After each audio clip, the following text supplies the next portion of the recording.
Good evening. Thank you very much for coming to this talk on co-creating alternative futures. My name is Hugo. I'm a designer, design researcher, workshop facilitator, speculative designer, service designer, but I'll come back to this in a second.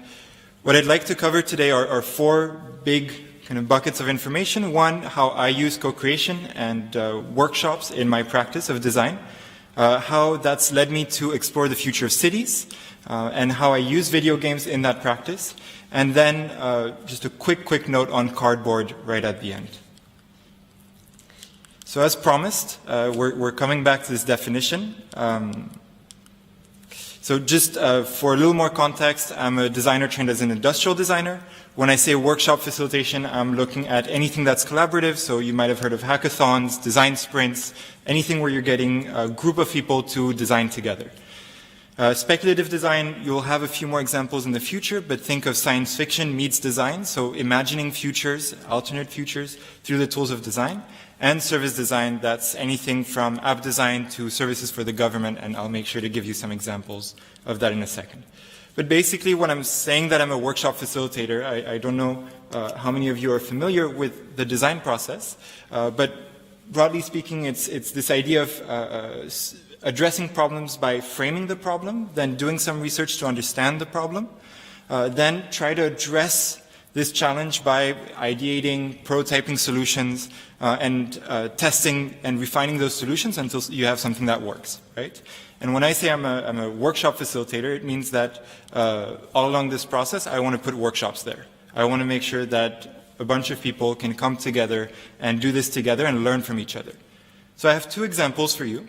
One is this project where I was helping Indian SRH, sexual and reproductive health providers, coordinate their efforts and better meet the mandates of the government. This was at the studio I was for the past 3 years in Delhi, called Quicksand Design Studio.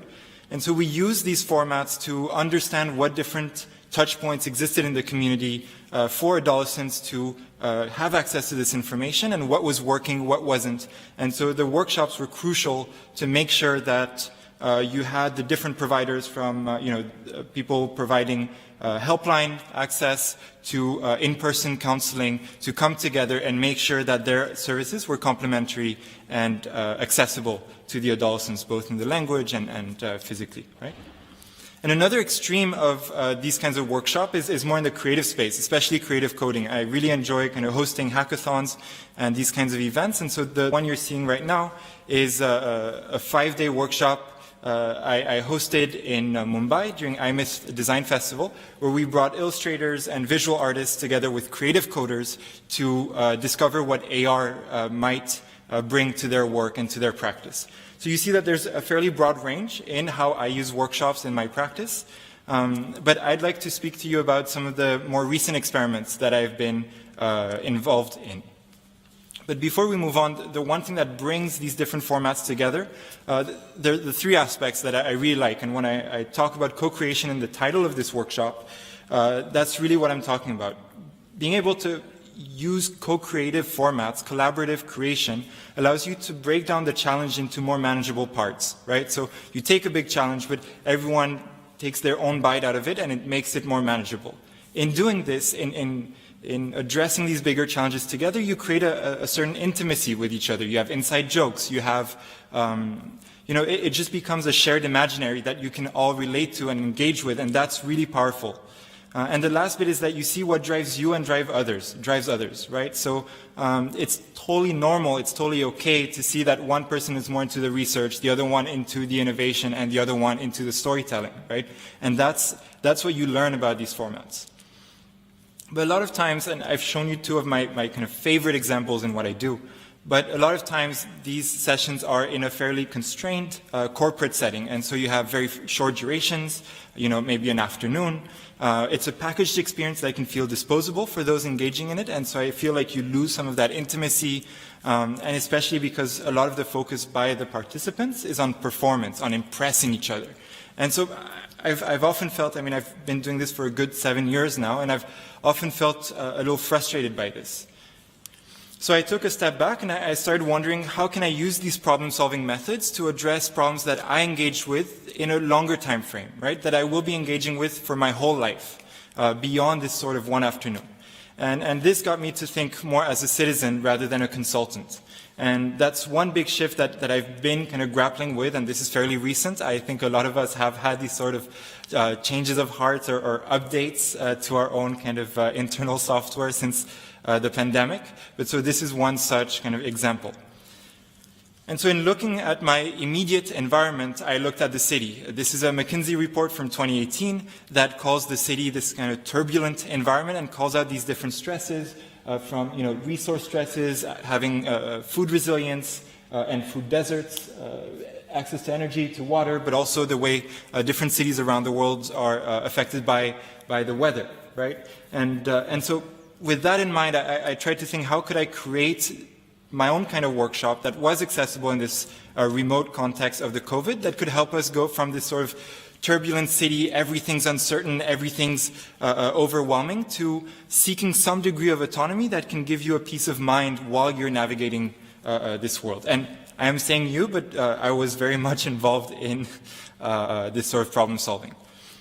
And I was looking around, but it all clicked really when I discovered this documentary called Gaming the Real World that looks at a few different games trying to rethink the city, trying to rethink how, at different scales, video games, virtual spaces can help us engage with the real world, reflect on it, take some distance, some liberties, and come back to it. And in it, they share three different games or three different examples. And I've tried to kind of organize them for you, right? So you have two axes here. You have at the top games that offer you the chance to manage the city, and the other one to create your spaces. And left to right, you have those that try to stay within the realm of nonfiction, and those who try to be in more fictional spaces. So you've got this kind of sim city called City Skyline that's super detailed, trying to be as realistic as possible of a simulator. You have Blockhood that takes a more editorial, creative take on the city, but still very much in the management space of different resources. And you have Block by Block, which is an organization, a design studio that uses Minecraft to recreate existing, so it's a little hard to see, but you have here an existing courtyard that was then recreated by video game artists in Minecraft with participants to try and see how these spaces could be redesigned. And I haven't mentioned it yet, but I have a soft spot for the maker culture, repair culture. As an industrial designer, this is always where I've been, and so experimenting with 3D printing, laser cutting, but really broadly speaking, repair. I wanted to find a place where I could be really on the create side, but between nonfiction and fiction. So this is a bit of a mouthful, but if you're here, probably you've seen this on the Eventbrite page as well. But what happened was I came to this realization, right, that it was imperative to rethink our cities, to make them more inclusive, more sustainable.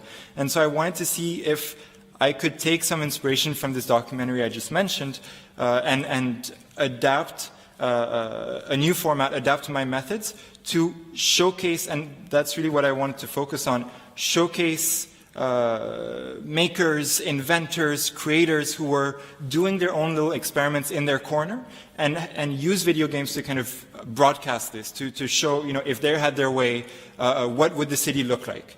And so how can video games make these interventions larger than life and make these solutions and services feel so obvious that you have no solution than to, drop your controller and go make them happen? So for that, I needed an open-ended but practical game environment where you could do what you wanted, right? It was not so scripted. It needed to be multiplayer because I needed it to be collaborative, like the workshops that I'm used to running, and that it would celebrate the act of making, that there would be some crafting, some creative kind of angle to it.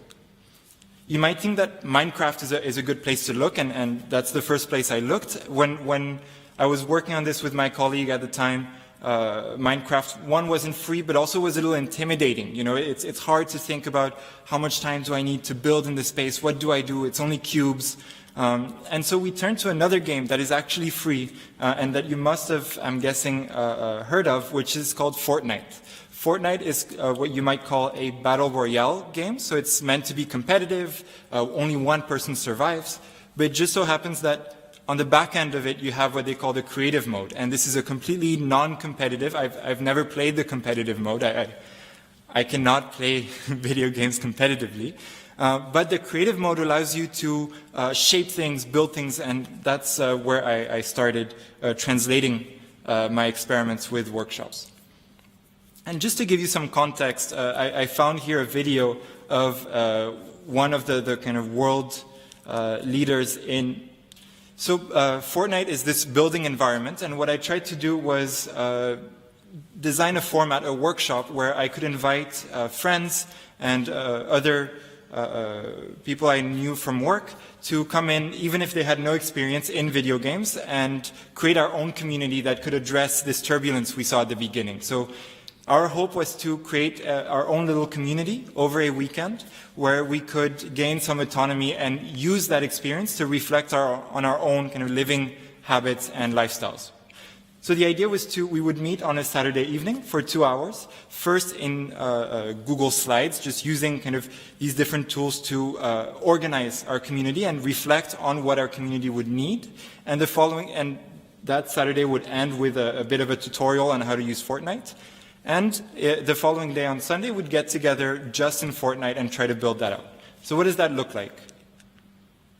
So this is what I was telling you about. This is in Google Slides, so I'm not sure if you're able to see, but we're looking at some key services like cooking, water access, power sources, transport, healthcare, and we're deciding if these should be, shared places like a hospital or individualized like a first aid kit inside your home. And then we would structure it. So in this specific workshop, we decided to make a skyscraper so that we would be forced to interact with each other and work on a few different levels. So then all these services you saw above, we had to map onto a tower. And this tower became, the next day, an actual tower, right? So what you're seeing at the bottom is the market. You've got, a storage space. You've got a healthcare center. And so we were able to, over the course of 2-3 hours, build this together with some of us not having played video games at all. And what I really like, I was trying to highlight the idea that it would need a maker aspect or like a creative freedom. So if you see this, right, you're seeing fishes that are, maybe that would otherwise be decorations, but these were hydroponic fish tanks, right? So you have these plants and the fishes are kind of contributing to the well-being of these plants. And of course, there was no existing hydroponic object inside the video game, but this is the freedom that it allowed you to adopt and create your own spaces. So we also had a maker space. This was the education center, and so this would have been kind of where we would homeschool and teach each other also and have access to different resources we might need. And on the back of that situation, I tried to see how we could improve the experience, right? So here, this was kind of the second take at this format. And on this one, I really wanted to push us in terms of what kind of innovations we were adopting, what kind of innovations we were putting into place. So the following week, we ran another session. These are all called digital bunkers. That's why you're seeing DB at the beginning. And in this exercise of choosing what should be shared or collectivized or individualized, we created a shared fridge. We decided that the fridge should be this thing on a rail that goes around the city so that not every household has a fridge, but rather it's this shared thing and you have a schedule, you know when you should come to your fridge. Similarly, the person in charge of water decided that clearing the water, I'm looking for the word, but purifying the water in a centralized point would be too resource intensive, and so this would only happen at the sink level in your home. And I know this is maybe a little nerdy or a little geeky, it's pretty specific, but if you think about the way this is done in innovation spaces, in maker spaces, you rarely get to have that level of freedom in what you're tackling as an issue and your ability to quickly prototype things. I'm reminding you that these things are things we did in 2-3 hours with about 6 participants on a Sunday evening. And one I especially like is this gate. So this is a gate, it comes like this in the video game, you just place it, and the person who had created it was in charge of healthcare and said, this gate, it just checks your fever and it texts it to you, it sends it to you, and then it's up to you to do what you wish with that information. And so you can see that really quickly you can kind of improvise services, you can improvise aspects of your city that would otherwise take a lot to convince, to build maybe with cardboard. And so that's what I really, really find powerful about this format. I've left here, for those of you who have access to the presentation, I've left here a few videos, one of which is what was built in this environment. And so what I shared with you was the initial experiments, right? I mentioned to you that I was trying to see how I could use a practical game environment that was multiplayer or collaborative, and how that could be used to celebrate the act of making and personal creativity, right? But then I wanted to really turn onto the city, right? It started as making our homes more autonomous, but really quickly we realized that we were missing this sort of systemic thinking, this sort of what are the relationships between different homes and different people playing the game. And so I got to adapt this session for a school, l'École de Design de Nantes Atlantique in France, who has a satellite studio in Pune, India. And there we were able to look at the city, the future of the city, Pune in Maharashtra, and imagine in 2050, what might it look like? So this time, instead of doing a full weekend, we did over the course of 4 days where the students were introduced to the city, then they started prototyping in Fortnite, they refined their vision, and then they were able to share it. So what you're going to see took a little more time. But instead of being in a fully speculative or fictional world, this time the students started with specific locations in the city that were selected with some of my friends who lived there and were able to advise us on this. So one of them is the Victoria Theatre, and they imagined that this theatre, which is pretty central to the city life right now, would be abandoned over time and left aside because no one was going out anymore. And so there was forestation that grew over it. Then new owners took over because, 2050, that's a good 3 decades, so a lot of things happen. New owners took it over, but left the trees because they realized it became the healthiest, the best air in the city. And so what you're seeing is, a quick kind of concept sketch that the students made, and now what they were able to create in Fortnite with this vision. So they were able to find an existing movie theater, tweak it to their needs, introduce some plants, and start crafting their vision. But another example that I find especially interesting is the group that looked at the Potter's Colony in the same city, and that's Kumbarvada. And this place is really unique. It's these kind of live-work homes. Some of the homes are 2 stories high with a kiln. That's these 2 stories, right? And the students, so all of these groups had to work between kind of illustrations and Fortnite because I really wanted to see where was the breaking point. And clearly we saw a breaking point there in the representation. So a lot of the students were frustrated that the cultural cues, the architectural cues that they wanted to use in the game were not available. Right? So what you're seeing in the sketch, what you saw in the photo above, they were not able to recreate to the level of fidelity they wanted using Fortnite. They made an amazing kind of rendition and recreation, which I will always applaud them for and celebrate, and they did amazing work. But they told us, hey, this is very limiting. And that's something that I was kind of expecting, but not to come out so explicitly. Even games like Fortnite that are more and more multiplayer online, played across the globe, are very, very Eurocentric. And that's one of the best places to see this sort of Eurocentric bias in video games. There's actually a really wonderful talk on this by Kate Edwards, who talks about this from a geographer's perspective. I'm not going to talk about it here, but if you have access to the conversation, to the presentation, you can have a look. And so it became important for me to shift mediums, right? You saw what I was able to do with Fortnite, and I felt like it was an interesting platform. But as we talked about this just a second ago, it was lacking in terms of cultural diversity. There wasn't enough malleability, specificity, uniqueness to the stories you could tell. So I got to do another future of the city exercise, which was this time in Ahmedabad, in Gujarat. And this time I tried to find a new tool, a new platform to look at and celebrate cultural diversity. But before that, I just want to take a small detour with you and talk about this idea of the future and who shapes our future. And that's actually where we started this workshop on Ahmedabad. Instead of looking at the city, we looked at the idea of the future and who gets to come up with it. And when I asked this to the students, who has invited you to the future? Who is building your future for you? We had Elon Musk, we had Steve Jobs, we had iRobot, which I was surprised had aged so well, we had Tron, and we had this video game called Cyberpunk 2077 that just came out. But I'm guessing you're seeing the patterns here, but again, it's very white, or at least Eurocentric, male-dominated, definitely. I think we had one woman, Neri Oxman, that was referenced, thanks to a Netflix documentary that was recently posted about her, but very limited, and some science and tech, and mostly science and tech references. And this was funny because in preparation for this workshop, I had found this reference from a strategic futurist, Amy Webb, who works in New York at the Future Today Institute, who traced the space back to H.G. Wells. So you might know him for Time Machine, but he's a fairly famous science fiction author, could say the father of science fiction.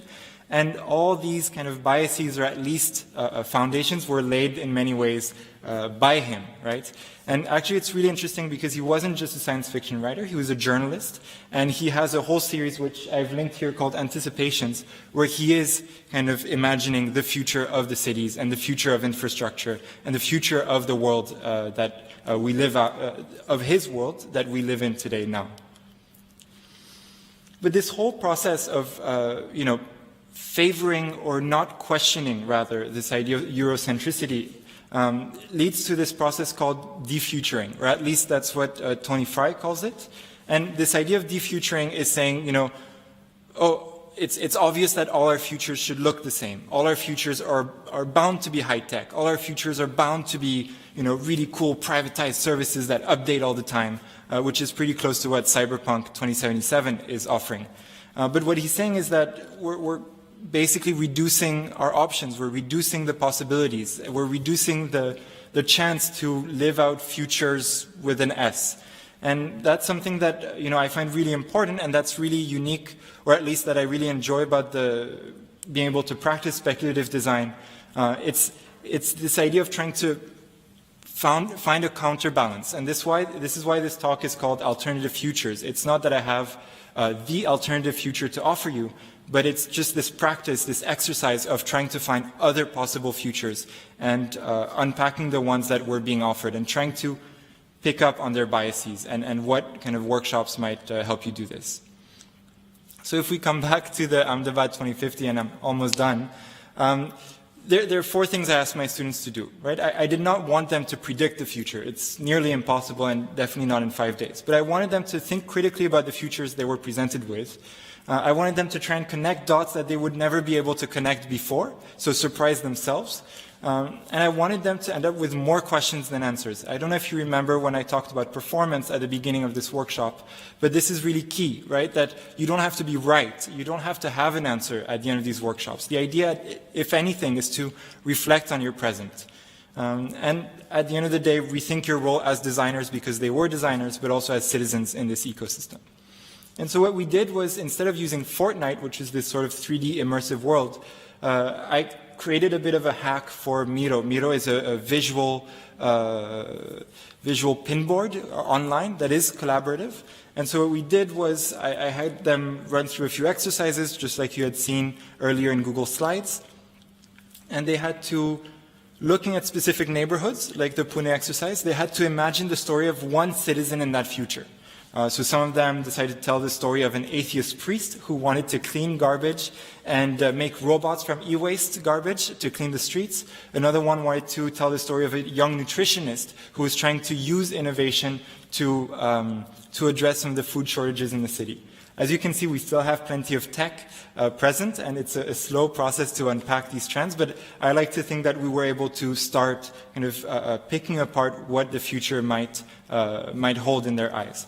And so we did this, when I said in Miro, in a fully collaborative fashion, right? So every little bit you see in this map above, this is one small image. So there are probably 1,000 little vignettes or icons here that were then collaged together over the course of 3 or 4 days to create this vision. And what I liked about this is that we used online free vectors that were available, but we were also able to, because I was working with design students, have them create their own 3D models so that they were not constrained by the video game environment and contribute their own creations to that space. And so this resulted in very unique creations that balance this sort of nuanced personality, but also drawing from some of the existing kind of tech or services or nature that was available online and part of the larger mainstream.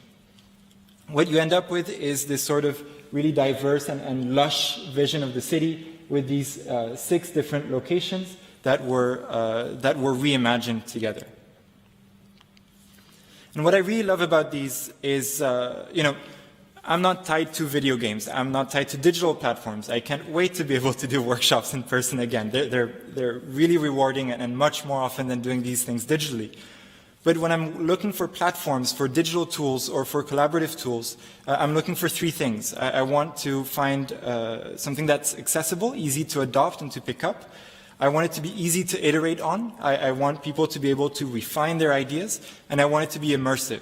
And so with these 2 different approaches that I showed you, I wanted to show you how Fortnite as a video game and Miro could both be made relevant, and that it has nothing to do with the platform specifically.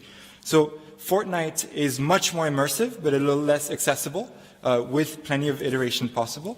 And on the other hand, Miro is much more accessible and easy to iterate in, but a little bit less immersive, perhaps.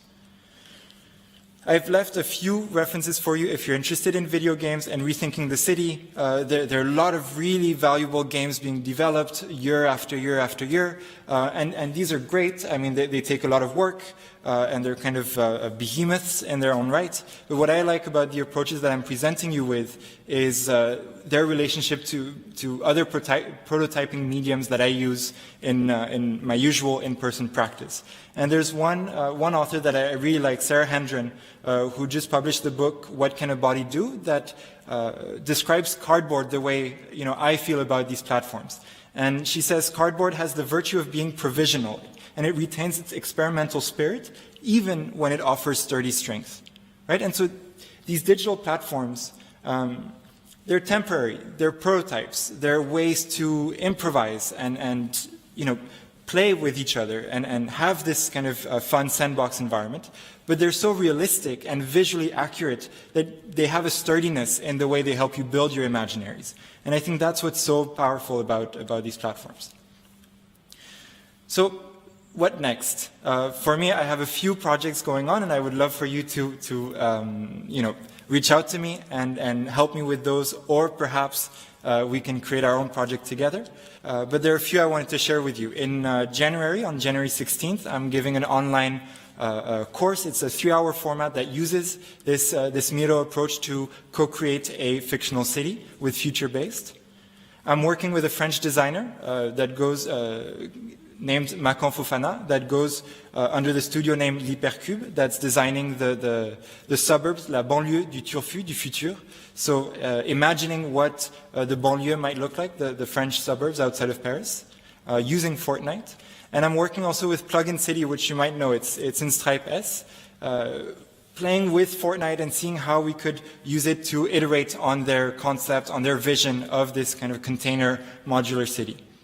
And lastly, if you want to find me, I'm quite often at this place called Gamer Room 040, which is very close to Mu and to Stripe S, and it's a gaming lab where I use their computers and I'm able to work out of. Thank you very much.